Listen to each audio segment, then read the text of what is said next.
하나님 말씀을 선포하겠습니다. 우리 앞뒤자 인사하겠습니다. 잘 오셨습니다.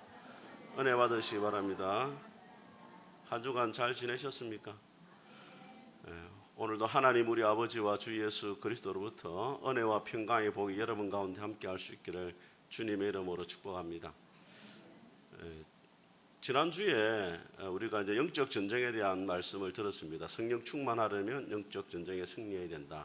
영적 전쟁에 대해서 두 가지 사례를 제가 지난주에 경험을 했는데, 한 분은 저한테 문자를 보냈습니다. 문자를 보내가지고 마음에 나쁜 마음이 드는 영아 예수님 이름으로 떠나가라 그렇게 선포했다라고 이제 저한테 문자를 보냈어요. 나쁜 마음이 들어서 실족할 뻔했는데 그 나쁜 마음을 예수님의 이름으로 뭐라고요? 떠나가라. 또 어떤 분은 목사님 성령 충만한 가운데 영적 전쟁 가운데 승리했습니다. 그렇게 문자를 보냈어요. 그 두 가지 문자를 보면서 성도들이 주일 말씀을 그냥 듣는 것이 아니고 삶 가운데 적용하고 들은 말씀대로 살아가려고 애를 쓰는 모습에서 감사를 했습니다. 저는 여러분들도 주일 말씀을 듣는 것으로 그치는 것이 아니고 여러분의 삶 가운데 말씀대로 살아가기 위해서 노력할 수 있기를 주의 이름으로 축복합니다. 또 하나는 제가 자주 가는 미용실이 있습니다. 자주는 안 가지만 한 달에 두 달에 한 번꼴로 이렇게 자가 미용을 했는데 너무 이제 목사님 머리 못 깎는다 해가지고 막 그분이 이제 가라고 이제 돈을 주고 가시고 제가 갑니다. 그분에게 전화를 해요. 제가 바쁘니까 이제 그냥 가면 기다리잖아요. 그 전화를 해가지고 원장님 몇 시에 갈까요? 하면은 30분 뒤에 오세요. 목사님 얼마나 애교 섞인 목소리는 막 반가워하는지. 근데 이번에는 전화를 하니까 30분 뒤에 오세요 이러더라고요. 그냥 내한테 불만이 있나 싶어가지고 갔어요. 가니까 하는 말이 포항에 계신 어머니가 돌아가셨다는 거예요. 얼마 전까지 월요일까지 장례를 치르고 화요일날 이제 저를 만난 거예요. 그 돌아가신 이유가 충격적이었어요. 조카가 기도원을 운영하는데 어머니의 그 병을 고친다고 약도 끊게 하고 금식도 하게 하고 또 막 귀신 쫓아내는 사람들 그 안찰하는 거 봤죠. 등을 때리고 막 눈을 쑤시고 막 그래가지고 어머니가 돌아가신 거예요. 약도 안 먹고 막 쇠약해지고 하면서. 그러니까 이제 목사가 만나는 게 별로 기분이 안 좋은 거예요. 저 사람도 그런 사람 아닌가 싶어가지고 이제. 저 그런 이야기를 들으면서 참 영적 전쟁에 무지한 것이 얼마나 큰 피해를 가져오는가를 제가 다시 한번 생각을 했습니다. 지난주에 우리가 말씀을 드렸지만은 우리의 싸움은 혈과 육, 사람을 상대하는 것이 아닙니다, 여러분. 귀신이 때린다고 나가면은 격투기 선수를 데리고 와가지고 뭐 그래야죠. 눈을 찌른다고 귀신이 나갑니까 그게? 눈을 찌르고 막 사람을 상대하는 것이 아니고 이 세상의 어둠의 주관자들과 하늘의 악한 영들을 상대함인 줄 믿습니다. 그 귀신을 쫓는 것은 물리적인 힘으로 되는 게 절대 아닙니다, 여러분. 예수님의 이름으로 대적을 해야 돼요. 한번 따라했습니다. 예수 그리스도 이름으로 명하노니 악한 영은 떠나갈지어다. 그렇게 예수님 이름으로 해야지 여러분의 힘과 권세로는 도무지 안 돼요. 예수님의 이름으로 승리하게 되는 줄 믿습니다.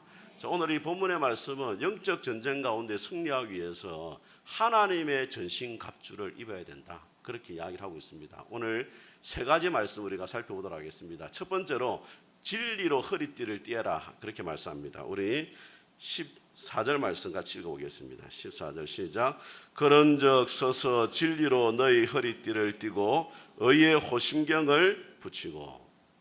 여러분, 남자들이 군대 훈련소에 가면 가장 먼저 하는 일이 뭐냐면 옷을 갈아입는 거예요. 모자도 쓰고 뭐 이상한 옷도 입고 하지만은 군대 딱 가면은 제일 먼저 뭐라냐면 옷을 딱 갈아입어요. 그리고 자기 이름표를 이렇게 달아요. 민간인에서 뭐가 됩니까? 군인이 되는 거죠. 영적 전쟁 가운데 승리하기 위해서 우리가 해야 될 일이 뭐냐? 하나님의 준비하신 전신갑주 군복을 입어야 되는데 가장 먼저 나오는 게 뭡니까? 진리로 허리띠를 띠라, 그렇게 이야기합니다. 진리로 허리띠를 띠라. 여러분, 우리 여성분들이 명절 되면 한복을 간혹 입죠. 안 입는 분도 있을 거예요. 근데 뼈대에 있는 집안은 주로 한복을 입어요. 한복을 입고 나서 집안일 합니다. 전도 붙이고 막 집안일 하면은 그냥 할 수 없어요. 한복 입고 나면 뭘 해야 됩니까? 그렇죠. 허리를 딱 묶어야 돼요. 줄여 가지고. 그래야 이 한복이 치렁치렁하지 않고 걸리지 않기 때문에 일을 할 수 있단 말이에요. 그 당시에 로마의 군복이 통으로 되어 있었습니다. 통으로 위에서부터 아래로 내려오는 거예요. 발에 걸리고 뛰지를 못합니다. 뭘 해야 되냐? 허리를 묶어야 돼요. 그리고 허리띠에 뭘 차느냐? 칼을 찹니다. 그리고 가슴에 흉패라고 이렇게 방탄조끼 같은 것을 입는데 그 흉패를 고정하는 것도 뭐가 하냐면 허리띠가 해요.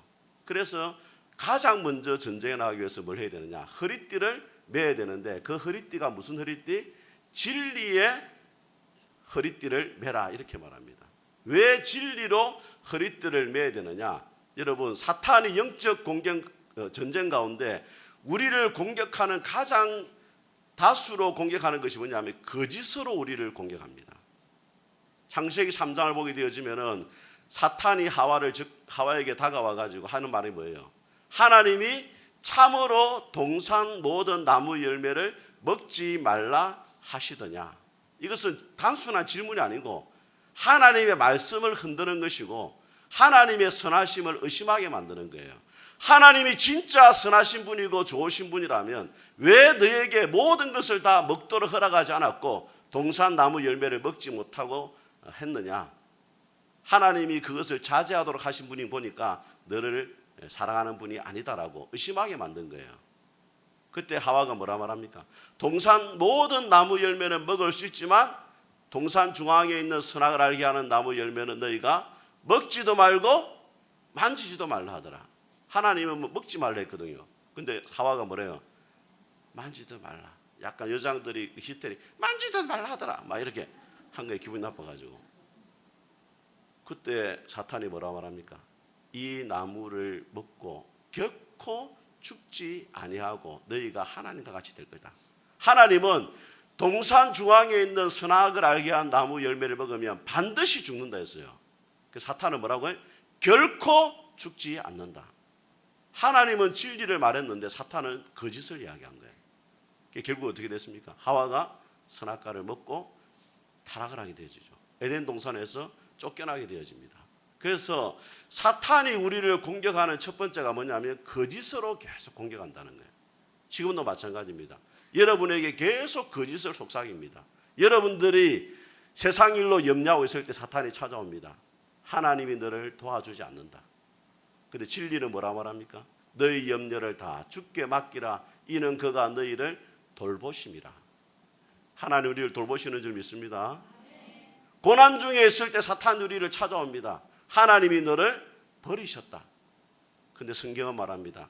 환난 날에 나를 부르라. 내가 너를 건지리니 네가 나를 영화롭게 하리라. 고난 중에 있어도 하나님께 부르짖고 기도하면 하나님이 고난 중에 우리를 건져주시고 그 고난을 통해서도 하나님께 영광을 돌릴 수 있다는 거예요. 죄를 짓고 나서 죄책감 가운데 있을 때 사탄이 속삭입니다. 하나님이 절대 너를 용서하지 않는다. 근데 진리가 말합니다. 너희는 여호와를 만날 만한 때에 부르라.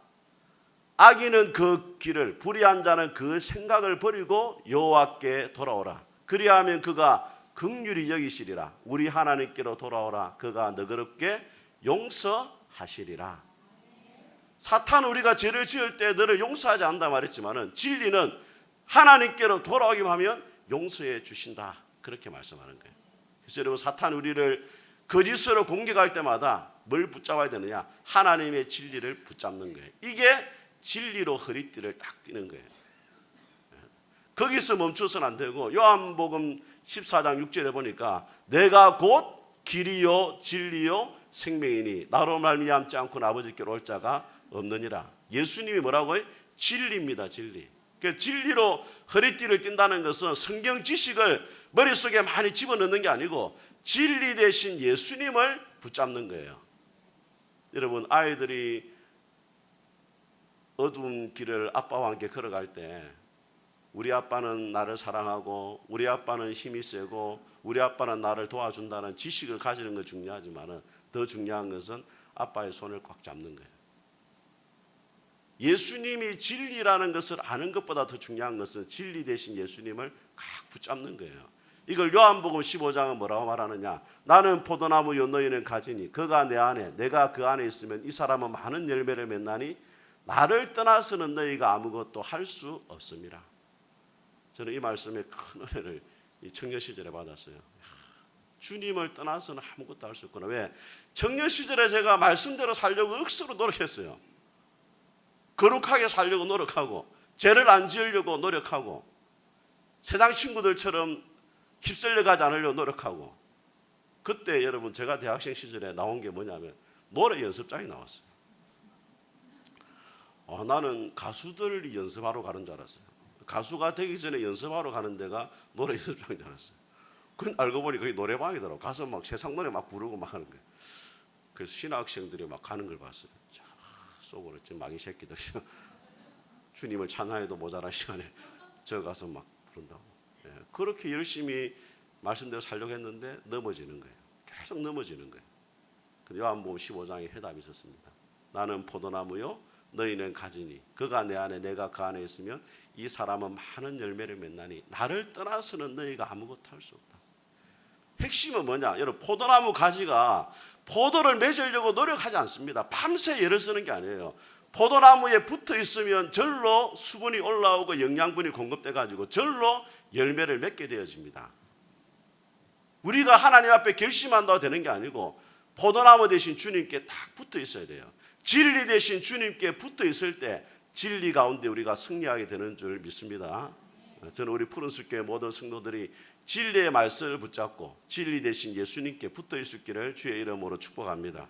자, 두 번째로 하나님의 전신갑주의 무기가 뭐냐? 의의 호심경을 붙여야 된다. 그렇게 이야기를 하고 있습니다. 우리 14절을 같이 한번 읽어보겠습니다. 시작. 그런즉 서서 진리로 너희 허리띠를 띠고 의의 호심경을 붙이고. 우리나라 성경이 이제 번역을 하다 보니까 이 호심경을 한자로 이제 만들었는데 보호할 호자에 마음 심자에 거울 경자예요. 한자로 보면 이렇게 쉽게 말하면 가슴을 보호한 가슴막인데 호심경이다 이렇게 한자로 말한 겁니다. 우리가 이제 요즘에도 이제 군인들이 전쟁터 나가면 방탄조끼를 입습니다, 여러분. 그죠? 로마 군인들도 화살이 날아오기 때문에 방탄조끼를 입었어요. 그게 뭐냐? 호심경입니다. 근데 호심경 이름이 뭐라고요? 의의 호심경. 자, 왜 의의 호심경이냐? 사탄이 하는 일이 뭐냐면 우리가 의롭지 못하다고 공격을 해요. 계시록 12장에 보니까 사탄이 하는 일이 뭐냐면 참소한다, 비난한다, 정죄한다 이렇게 말합니다. 우리가 의롭지 못하다고 계속 정죄하는 일을 누가 하느냐? 사탄이 한다는 거예요, 여러분. 그래서 여러분 사탄 사무실에 가봤어요, 여러분? 안 가봤죠? 사탄의 사무실에 가면 딱 편말이 걸려 있어요. 나는 지난 여름에 네가 한 일을 기억하고 있다. 하나님이 여러분이 지은 모든 죄를, 하나님이 아니고 사탄이 여러분이 지은 모든 죄를 다 가지고 있어요.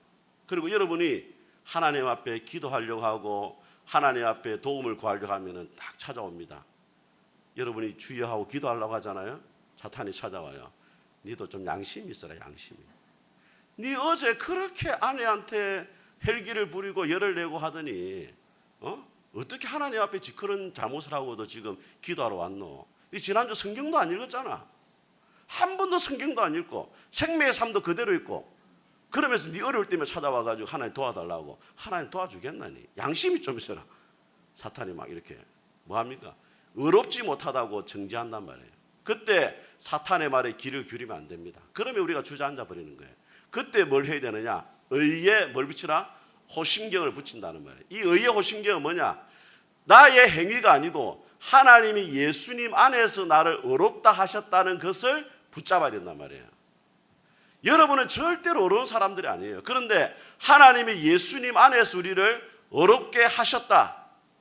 나는 예수님 안에 의인이다. 이거를 뭐하라고? 굳게 붙잡아야 된단 말이에요. 여러분 한번 물어보겠습니다. 여러분은 죄인입니까? 의인입니까? 별로 얼굴 표정은 과거에 지은 죄도 많고 한데 확신이 없네. 다시 한번 보겠습니다. 왜냐하면 이거를 누가 묻냐면 구원파 이단이 물어요. 딱 구원파 이단 만나면 물어요. 당신 의인입니까? 죄인입니까? 물어봐요. 다시 한번 보겠습니다. 여러분은 죄인입니까? 의인입니까? 의인입니다. 왜 의인입니까, 여러분? 우리 행위로 봐서는 절대 의인이 아니에요. 로마서 3장에 뭐라 말하냐면 모든 사람이 죄를 범하였음에 하나님의 영광에 이르지 못한다. 하나님의 기준에 못 미친다는 거예요. 아무리 노력하고 애를 써도 하나님이 정하신 기준대로 못 살아간다는 거예요. 그런데 모든 사람이 죄를 범하였음에 하나님의 영광에 이르지 못하더니 예수 그리스도의 안에 있는 구속으로 말미암아 하나님 은혜로 의롭다 하심을 얻었다. 아이고 참 아멘 소리 작아요.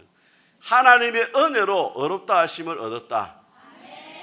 우리는 절대로 의로운 자가 아닌데 하나님이 우리를 의롭다고 선언해 주셨단 말이에요. 왜? 예수님이 십자가에서 우리 죄를 대신해서 죽으심으로 예수님이 죄인이 되시고 그 예수를 믿는 우리는 하나님 앞에서 의인이 되었다 이 말이에요. 그래서 누가 여러분에게 물으면 하나님 나는 의인입니다. 하나님 앞에서 내가 의인이 되었습니다. 이 고백을 해야 돼요. 근데 여러분들이 가끔 흔들려요. 내가 진짜 내가 의인이 맞나? 내가 죄인이 아닌가? 근데 죄인이라고 생각하면 안 됩니다, 여러분. 절대 안 돼요. 뭐라고 생각해야 돼? 의인이라고 생각해요. 성도들이 오늘 우리 영진 집사님 기도를 참 잘하셨는데 한 번씩 대표 기도할 때 와가지고 하시는 기도가 뭡니까? 하나님 세상 가운데 죄만 짓다가 한 주간 왔습니다. 죄인입니다. 왜 그렇게 하냐면은 자신을 죄인으로 생각하는 순간 죄를 짓는 것을 당연하게 생각하고 그렇게 살아갈 수밖에 없다고 생각해요. 그런데 성경 우리를 죄인이라 말하지 않습니다. 하나님 안에서 의인이 되어졌다. 의인이라고 믿을 때 우리가 의롭게 살아갈 수가 있어요. 동성연애를 하는 친구들이 왜 그렇게 갑니까? 자기는 동성연애자로 태어났다고 믿기 때문에 그렇게 하는 거예요. 우리는 예수님 안에서 뭐가 되었다? 의인이 되었다라고 확신을 해야 돼요. 아르헨티나의 후안 카를로스 오르티즈 목사님이라는 분이 계십니다. 이분이 이 아메리카의 부흥을 이끌었던 분이고 로버트 슐러 목사님, 미국의 크리스탈 처치를 담임했던 분이에요. 근데 이분이 과거에 지은 죄 때문에 너무 괴로워하는 거예요. 편두통이 너무 심했습니다. 설교를 하다가 기절했어요. 앰뷸런스 실려갔어요. 목사인데도 과거의 죄를 지은 것 때문에 자기 자신을 용서하지 못하는 거예요.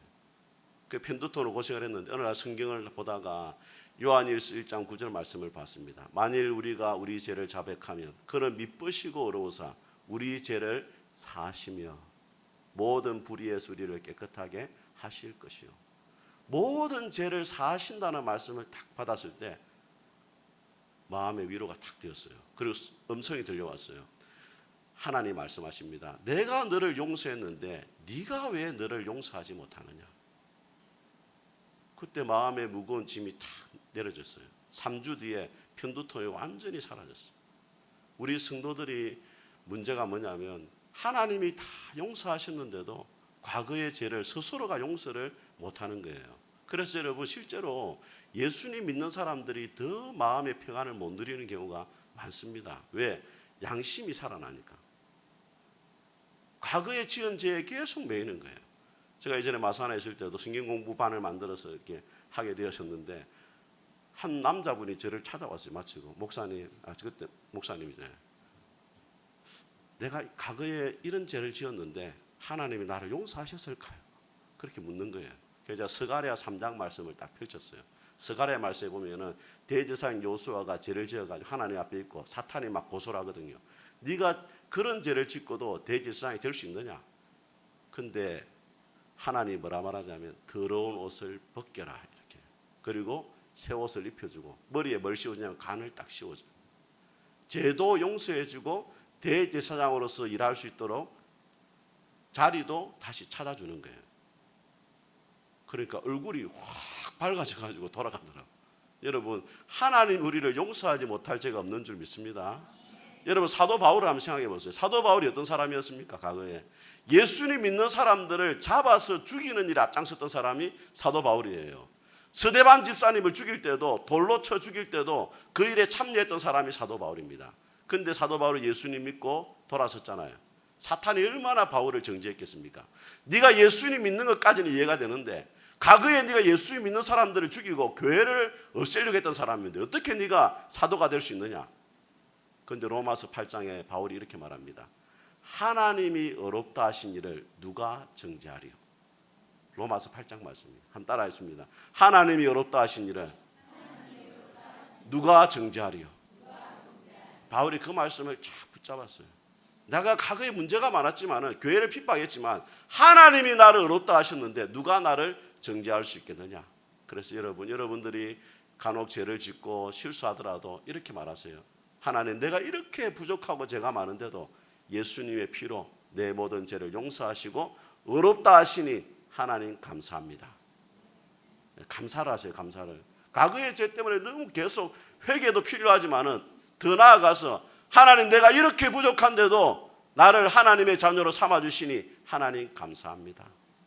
하나님, 내가 또 넘어졌습니다. 나는 안 됩니다만 나는 교회도 안 가는. 그렇게 하지 말고 내가 이렇게 부족하지만 예수님의 피로 내 죄를 용서하시고 하나님의 자녀로 삼아주시니 감사합니다. 그게 바로 의의 흉배를 딱 붙이는. 그러면 사탄이 공격을 못해요. 더 이상. 할렐루야. 자, 세 번째로 평안의 복음의 신을 신으라 말씀합니다. 우리 15절 같이 읽어보겠습니다. 시작. 평안의 복음이 준비한 것으로 신을 신고. 자, 여러분 군인들이 전쟁터 나갈 때 뭘 신습니까? 군화를 신잖아요. 고무신 신고 전쟁 못합니다. 여러분. 로마의 그 군화는 가죽을 몇 겹을 되어가지고 만들었고 그 밑바닥에는 쇠 징을 박아놨어요. 쇠 징을. 그래서 발로 밟으면 착착착착 소리가 나는 거예요. 그 소리를 들으면 상대편 나라 군사들이 기가 죽는 거예요. 로마 군사들의 발자국을 딱 들으면. 평안의 복음의 신을 신으라. 복음의 신을 신고 여러분이 가잖아요. 가는 곳마다 복음을 전하잖아요. 누가 두려워하느냐? 사탄이 두려워한단 말이에요. 근데 우리 성도들은 하나님께 너무 영광을 돌리려 하다가 어떻게 하냐면 자기가 예수 믿는 걸 숨겨요. 왜? 혹시 내가 실수해가지고 하나님께 영광 가리면 어떻게 하나 해가지고 회사에서도 예수님 믿는 줄 모르게 다녀요. 왜? 예수 믿는다고 말했다가 실수하면 큰일 나거든. 또 실수를 너무 많이 할 걸 알고 있거든. 그러니까 예수 믿는 것도 숨겨요. 그래서 밥 먹을 때도 기도도 대충 해요. 주여 감사합니다. 예수 믿는 걸 절대 말 안 해요. 그러면은 여러분 영적인 고지를 사탄에게 뺏기는 거예요. 제가 후배 목사 가운데 군대 가면은 예수 믿는 게 어렵잖아요, 여러분. 주일날 옛날에 교회를 가도 맞았거든요. 그러니까 이 친구는 갈 때마다 들어가자마자 할렐루야 하고 한 거야. 저 또라이가 또한 또라이거든. 그래가지고 고참들이 다 제꼈어요. 아, 정말 저 고문강의도 안 되더죠. 그래가지고 마음껏 예배도 드리고 교회도 가고 가는 거예요. 여러분들이 세상 가운데 갈 때 예수 믿는 걸 숨기면 안 돼요. 나는 예수님 믿는 사람이다. 당당하게 말을 해야 돼요. 그게 영적인 고지를 점령하는 것이고 영적 전쟁에 승리하는 거예요. 여러분이 숨겨보세요. 그러면은 술 먹는 것도 자유롭게 먹고 또 막 나이트클럽 가자면 끌려가고 노래방 가자면 끌려가고 사모님 돌자 하면 돌고 막 이래 된단 말이에요. 그런데 예수 믿는 걸 딱 밝히면 어떻게 돼요? 사람들이 말 안 해요. 술 먹으러 가자 말 안 해요. 그걸 딱 먼저 영적 고지를 점령해야 돼요. 그리고 왜 복음의 신이 평안의 복음이냐? 누가복음 2장에 천사가 말합니다. 지극히 높은 곳에서는 하나님께 영광이고 땅에서는 기뻐하심을 입은 사람들 중에 평화로다. 예수님이 땅에 오신 목적이 뭐냐? 여러분, 우리 인생에 여러 가지 문제가 많습니다. 질병의 문제, 사고의 문제, 또 인간관계의 문제, 여러 가지 사회적 문제가 많지만 이 세상의 근본적인 문제가 뭐냐? 인간이 죄를 지어 하나님을 떠남으로 하나님과의 평화가 깨어진 거예요. 그게 근본적인 문제입니다. 제가 어제부터 목이 별로 안 좋아요. 금요일 날 막 기도하고 이랬더니 또 날씨가 이번에 좀 추워져가지고 감기가 막 올라오더라고요. 여러분, 감기가 오면은 어떤 증상이 나타납니까? 목도 아프고 소화도 잘 안 되고 콧물도 나오고, 그죠? 기침도 나오고 열도 나잖아요. 근데 근본 원인은 감기 바이러스가 들어왔다는 거거든요. 나머지는 현상이에요. 이 세상에 일어나는 여러 가지 문제들의 현상이고 근본 문제가 뭐냐? 인간이 하나님을 떠났기 때문에 하나님과의 평화가 깨어진 거예요. 그럼 어떻게 하면 다시 하나님과의 평화가 회복될 수 있느냐? 로마서 5장은 말씀합니다. 예수님을 믿음으로 의롭다함을 입었으니 예수 그리스도와 더불어 하나님과 화평을 누리자. 예수님을 믿음으로 하나님과의 관계가 다시 회복되는 줄 믿습니다. 그래서 여러분, 우리가 해야 될 일이 뭐냐? 세상에 믿지 않는 사람들에게 복음을 전해가지고 그들로 하여금 하나님께로 돌아오도록, 하나님과 원수 관계에서 화평의 관계로 돌아설 수 있도록 만들어주는 것이 우리가 해야 될 일이에요. 그래서 복음을, 무슨 복음? 평화의 복음의 신을 신으라. 믿지 않는 자들, 하나님과 원수로 살아가는 자들에게 복음을 전해가지고 그들도 하나님과 원수가 아니라 평화의 관계로 돌아설 수 있도록 만들어주라, 이 말이에요. 그래서 여러분, 영적 전쟁 가운데 승리하기 위해서 뭘 전해야 된다? 복음을 전해야 됩니다. 여러분이 전하는 복음이 아무 능력이 없는 것처럼 보여도 성령님이 역사하시면 한 영혼이 주님께 돌아오게 되는 줄 믿습니다. 제가 예전에 전도사 시절에 그때 나이가 뭐 26인가 이랬는데 공항제일교회를 섬길 때 택시를 타고 한번 간 적이 있어요. 그때는 복음을 전하는 열정이 확 일어나가지고 택시 기사한테 복음을 전했어요. 아저씨 제 말 좀 들어보라고. 26살 때 뭘 얼마나 대단하게 했겠습니까 제가. 근데 마지막에 뭐냐면 아저씨 영접기도 하시겠습니까? 차를 딱 세우는 거예요 아저씨가. 그리고 영접기도를 딱 하는 거예요. 제가 봐도 신기했어요. 제가 무슨 능력이 있는 게 아닌데 성령님이 역사하시니까 부족한 자의 말을 통해서도 그 사람 마음이 열리고 예수님을 믿게 되는 거예요. 그래서 여러분, 예수님 믿고 안 믿고는 하나님께 속한 거니까 우리가 해야 될 일은 뭐냐면 복음을 전하는 거예요. 여러분, 인도에 미국인 선교사님이 복음을 전하고 있었습니다. 나이가 들어서 머리도 다 빠지고 이도 흔들리고 주름도 많고 너무 초라해가지고 복음을 전하고 있었어요. 사람들이 다 조롱했습니다. 아유, 저 형편을 봐라, 몰골을 봐라, 저렇게 해가지고 예수님 믿는다고 복음 전한다고. 근데 이 선교사님이 뭐라 말했냐면 나에게 한 가지 아름다운 게 있습니다. 뭐가 아름답냐니까 발이 아름답다는. 왜 당신 발이 아름답냐니까 로마서 10장에 보면은 복음을 전하는 자의 발이 아름답다 이렇게 되어 있어요. 우리 여성분들 잘 들으세요. 명품 신을 신다 아름다운 게 아닙니다. 무시다리도 복음 전하면 아름다운 거예요. 근데 어제 교회 청소한다고 막 피곤하다고 내가 전도하러 가자니까 눈에 쌍심지를 켜고 막 일이 더운데 고생했는데 또 내복가서 직원들이 파업을 해버리더라고요. 그래서 내가 실망이 좀 돼서 그래서 뭐 전도 용품이라도 만들어라고 내가 시키고 했는데 가장 아름다운 발이 뭐냐? 복음을 전하는 거예요. 우리가 노래도 있잖아요. 복음 들고 산을 넘는 자들의 발길 아름답고도 아름답도다. 은혜가 되기보다는 약간 웃는 분이 많은데 우리 이 찬양을 제가 우리 고신대 그 복음 전하는 알리오 선교 단체에 대해서 교회 없는 마을 전도 다닐 때마다 이 노래를 부르면 다녔어요. 복음 전하는 자의 발이 아름답다. 노래 부르면서 통영도 가고 밀양도 가고 양산도 가고 베네골에 가서 전도하고 얼마나 좋았는지 몰라요. 여러분, 하나님이 가장 좋아하는 발길은 무슨 발길? 복음을 전하는 발길. 그래서 여러분들의 오늘 발걸음이 복음을 전하는 발걸음이 되어서 영적 전쟁 가운데 승리할 수 있기를 주님의 이름으로 축복합니다. 우리 같이 한번